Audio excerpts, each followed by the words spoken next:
Hormat kepada Pak Yanto selaku dosen pengampu mata kuliah Matematika Ekonomi dan Bisnis. Perkenalkan, nama saya Claren Azumta dari program studi Ekonomi Pembangunan kelas E. Nah, sekarang saya akan menjelaskan apa sih fungsi linier dan nanti akan mengerjakan soal. Nah, yang mana ini berhubungan dengan ekonomi dan bisnis. Nah, sebelum ke situ, kita perlu mengetahui apa sih fungsi linier itu. Fungsi linear ini adalah jenis fungsi matematika yang memiliki bentuk persamaan linear, yaitu persamaan yang menghasilkan garis lurus saat diplot pada grafik koordinat. Nah, fungsi linear ini memiliki persamaan umum, yaitu Y sama dengan mx plus b, di mana M adalah kemiringan atau slope pada garis dan B adalah perpotongan seluruh Y atau intercept. Selanjutnya ini adalah hubungannya dengan ekonomi. Dalam penerapannya meliputi peramalan penjualan, analisis regresi, perhitungan kecepatan dan jarak, serta penetapan harga berdasarkan penawaran dan permintaan. Nah, dalam konteks ekonomi dan bisnis, fungsi linear digunakan untuk menganalisis dan memodelkan hubungan antara dua variabel yang berkaitan dengan aktivitas ekonomi. Nah, selanjutnya adalah beberapa contoh aplikasi fungsi linear dalam ekonomi dan bisnis. Nah, yang pertama ada permintaan dan penawaran. Nah, fungsi linear ini digunakan untuk memodelkan hubungan antara harga suatu produk dan jumlah yang diminta atau ditawarkan. Nah, permintaan yang tinggi cenderung mengakibatkan peningkatan harga, sementara penawaran yang tinggi cenderung mengakibatkan penurunan harga. Yang kedua ada analisis biaya. Nah, fungsi linear digunakan untuk menganalisis biaya produksi suatu barang atau jasa. Biaya tetap seperti biaya sewa atau gaji cenderung konstan, sementara biaya variabel seperti bahan baku atau tenaga kerja cenderung berubah secara proporsional dengan jumlah produksi. Dan yang ketiga ada pendapatan. Nah, pada pendapatan ini fungsi linear juga digunakan untuk menganalisis pendapatan suatu bisnis. Pendapatan dapat dihitung sebagai hasil dari penjualan suatu produk atau jasa dikalikan dengan harga jualnya. Yang keempat ada analisis laba. Nah, fungsi linear ini pada analisis laba digunakan untuk menganalisis laba suatu bisnis.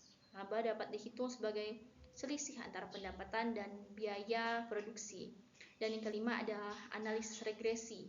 Nah, fungsi linear ini digunakan dalam analisis regresi untuk memodelkan hubungan antara variabel independen dan dependen. Misalnya dapat digunakan untuk memprediksi penjualan berdasarkan faktor-faktor seperti harga, promosi, dan pendapatan konsumen. Nah, fungsi linear dalam ekonomi dan bisnis membantu dalam pengambilan keputusan, perencanaan, dan prediksi. Dengan memahami hubungan antara variabel ekonomi melalui fungsi linear, para pengambilan keputusan dapat membuat strategi yang lebih efektif dan efisien. Nah, selanjutnya adalah pengerjaan soal. Di sini bisa dilihat ada sebuah persamaan yang berada di dalam tabel ini. Ada negara, komoditas, dan batasannya. Nah, negara ada Vietnam dan Thailand. Nah, masing-masing juga menghasilkan beras dan jagung. Vietnam menghasilkan beras komoditasnya 6 dan menghasilkan jagung komoditasnya 8. Batasannya 240. Thailand menghasilkan beras komoditasnya 4 dan menghasilkan jagung komoditasnya 8, batasannya 200. Labanya adalah beras 7.000 sedangkan jagung 10.000. Selanjutnya, nah ditanya A. persamaan linear, B. gambar daerah penyelesaiannya, dan C. solusi optimal. Yang pertama kita akan mengerjakan dulu A. persamaan linearnya. Nah, di sini kita asumsikan tadi bahwa 6 itu X dan 8 Y. Atau anggap saja beras itu X dan jagung itu Y. Nah, jadi sini persamaan linearnya adalah 6X tambah 8Y lebih kecil dari 240. Nah, begitu juga dengan negara Vietnam, persamaan linearnya itu 4X tambah 8Y lebih kecil dari 200.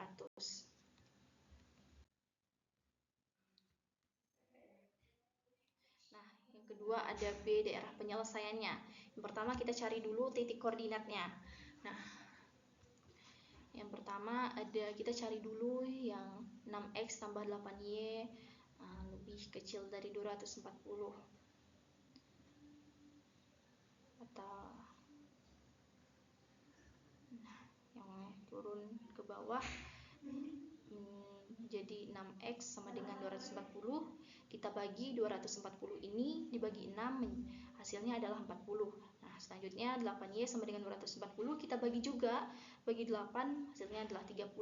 Jadi x-nya titik koordinatnya adalah 40,30 dan 40 dan 30. Nah, selanjutnya adalah persamaan yang dari persamaan 4x tambah 8y lebih kecil dari 200. Nah, 4x sama dengan 200 kita bagi 4 hasilnya adalah 50. Dan 8y sama dengan 200. 200 ini kita bagi 8 hasilnya adalah 25. Itu xy titik koordinat adalah 50 dan 25. Selanjutnya kita cari titik potong. Nah, di sini kita menggunakan yang persamaan yang ini kita kurang terlebih dahulu. Mohon maaf, seharusnya garis pengulangannya di bawah sini. Nah, 6x sama dengan 8y lebih kecil dari 200 dikurang 4x sama dengan 8y lebih kecil dari 200. Nah, hasilnya adalah 6x tambah 4x adalah 2x. Nah, mengapa dia di sini? Karena 8y kurang 8y ini hasilnya 0, tidak ada.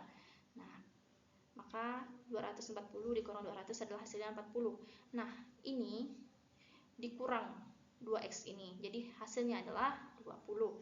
Nah, selanjutnya adalah kita ambil dari persamaan yang kedua ini. Nah, 2 ini kita dapat dari sini, hasil dari sini. Nah, kemudian 20 ini adalah nilai yang kita dapatkan sebelumnya. Nah, 2 dikali 20 adalah 40 tambah 8y lebih kecil dari 200. Nah, 8y kita pindah ruaskan, 8y ini lebih kecil dari 200 dikurang 40. Nah, 200 dikurang 40 itu adalah 160. Terus kita bagi ke 8y, hasilnya adalah 20. Jadi titik potongnya adalah 20 dan 20. Nah, selanjutnya ini adalah grafiknya. Gimana ini? Maaf, ini sebelumnya ini 25, ini 30. Ini 30 dan 40. Ini garis Y dan ini garis X. Nah, bagian dalam ini kita arsir karena ini adalah daerah penyelesaiannya.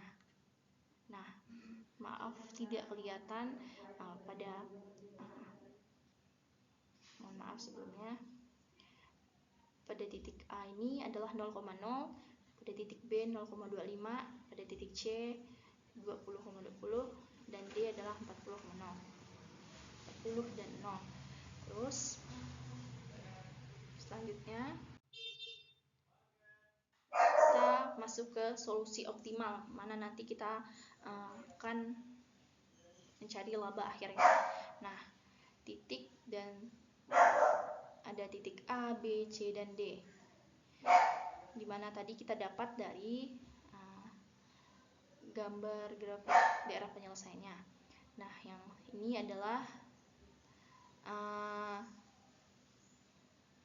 penjumlahannya, yang mana nanti kita akan melihat di mana hasil penjumlahan yang paling besar.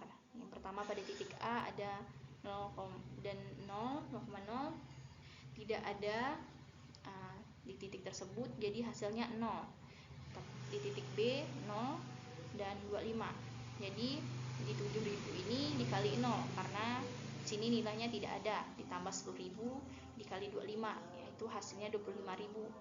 Nah, di C 20 dan 20 itu yang mana nanti akan dikalikan 7.000 dikali 20 dan 10.000 dikali 20, yang mana hasilnya adalah 340.000 dan D adalah 40 dan 0. Jadi 7.000 dikali 40 tambah 10.000 kali 0, hasilnya 280. Jadi dari ini semua, dari nilai Z ini, maka didapatlah laba akhir maksimumnya. Karena ini pada titik C ini nilainya paling besar, jadi laba akhir maksimumnya adalah 340. Nah, sekian penjelasan dari saya ucapkan terima kasih.